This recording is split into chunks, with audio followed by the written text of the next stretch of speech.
आई चल लवकर पटापट चल. श्री गुरुदेव दत्त. हो काही चाललं का काही घेऊन. अरे बापरे काय रे मुंबईमध्ये असा ना. चल आई तर सगळा कोकणातच बघू. अजिबात मुरली तोंडावरची काढू नका. ती बघा तुमच्याकडे बघतायत बाबा. मी बासरी वाजवतात ते बघतात. नमस्कार मित्रांनो. तर आज आपण चालू वेंगुर्ल्यामध्ये. वेंगुर्ला समुद्रकिनारा बघायला.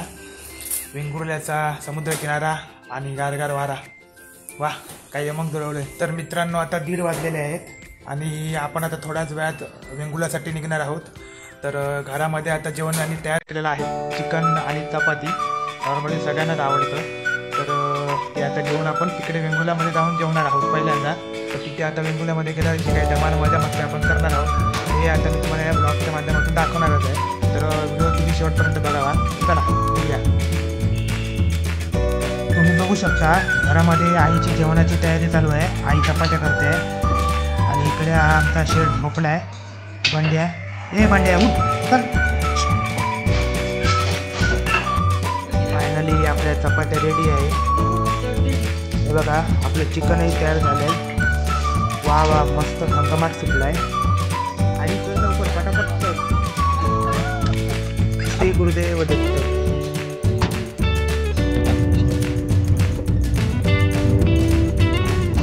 पावसाचं वातावरण आणि त्यात 4 व्हीलरमध्ये श्री गणेशाच्या गाण्याने प्रवासाला सुरुवात केली.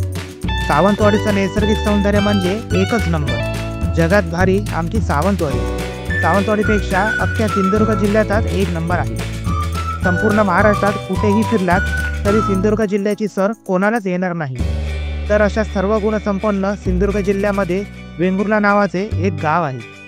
सावंतवाडीपासून फक्त 30 किलोमीटरच्या अंतरावर हे वेंगुर्ला बंदर आहे. वेंगुर्ला शहराची मुख्य ओळख एक व्यापारी बंदर म्हणून होती, परंतु आता केवळ एक मासेमारीचे बंदर एवढीच त्याची ओळख उरली आहे. कोकणातल्या 7 महत्त्वाच्या दीपगृहापैकी एक दीपगृह येथेही आहे. तसेच महाराष्ट्राच्या तुलनेने कमी प्रदूषित समुद्रकिनाऱ्यांमध्ये येथील समुद्रकिनाऱ्याची गणना देखील होती. प्रसिद्ध क्रिकेट खेळाडू सुनील गावस्कर यांचे हे गाव. तसेच कविवर्य मंगेश पाडगावकर यांचा जन्मही वेंगुर्ल्यातच. फायनली आपण आता वेंगुर्ल्यामध्ये पोहोचलो आहोत. बघा ही घरं तुम्ही बघू शकतात. सगळी घरं एकमेकांना जोडलेली कशी आहेत. ही बघा ही वेंगुर्ल्याची मदर टेरेसा शाळा. वेंगुर्ल्यातील हे छोटे मोठे रस्ते पार करत फायनली आम्ही समुद्र किनाऱ्यापर्यंत पोहोचलो.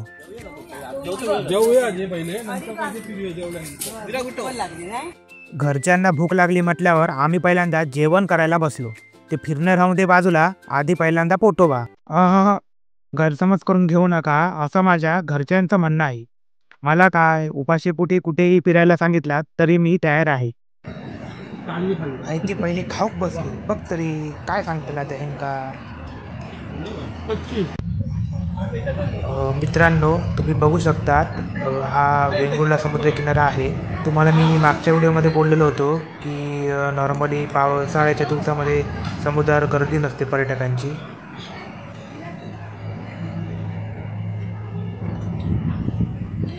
विरा इकडे बघ.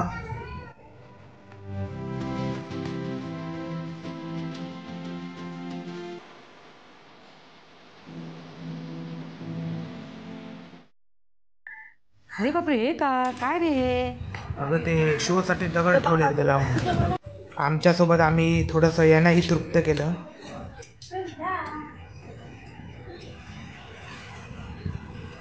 पेट पूजा झाली तसा आम्ही वेंगुर्ल्याचा झुलता पूल बघण्यासाठी निघालो. अरबी समुद्र आणि मांडवी खाडीच्या समुद्र किनाऱ्यावर असणारा हा झुलता पूल पर्यटकांसाठी आकर्षणाचा केंद्रबिंदू ठरला आहे. वेंगुर्ला शहर आणि नवाबाग किनाऱ्याला जोडणारा हा झुलता पूल महत्त्वाचा दुवा आहे. कोकणातील हा पहिला झुलता पूल असल्याने या ठिकाणी पर्यटक आवर्जून हजेरी लावतात. या पुलावरून दूरवर दिसणारा निळाशार समुद्र, मोकळे आकाश, खवळणाऱ्या लाटा आणि सूर्योदय सगळं कसं एकच नंबर. पुलावरून खाली उतरून गेल्यावर विस्तीर्ण असा समुद्र किनारा दिसतो आणि बाजूलाच मुंबईच्या मरीन ड्राईव्हवर गेल्यावर जसा अनुभव यावा अगदी तसाच अनुभव येण्यासाठी इथे देखील तशाच पद्धतीने दगड टाकलेले आहेत.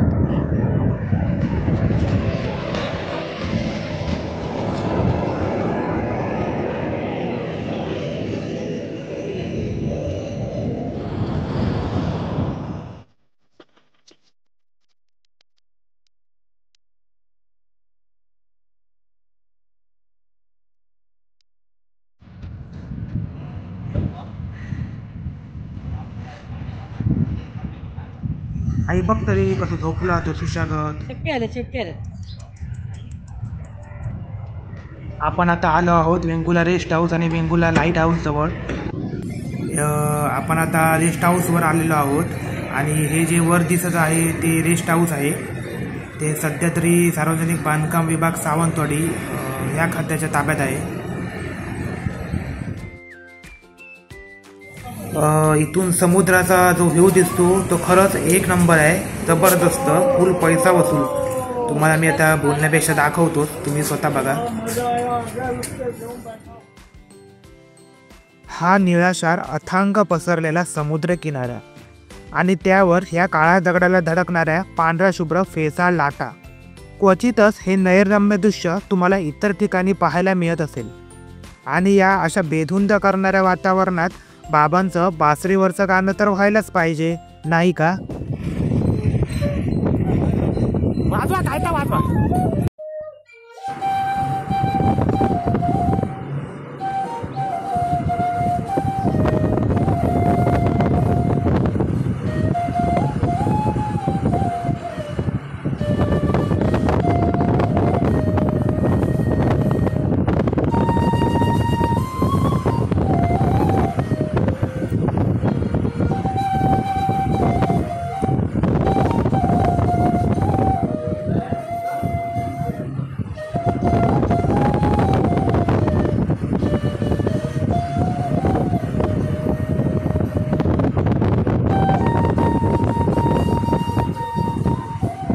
ती बघा तुमच्याकडे बघतायत बाबा.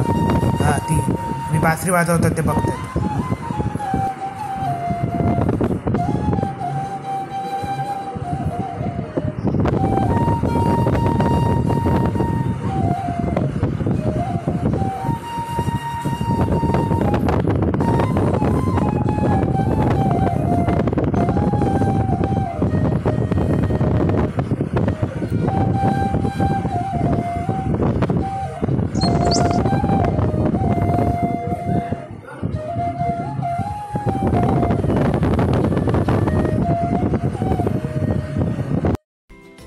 आणि हो, इथे पर्यटकांसाठी रेस्ट हाऊस देखील आहे.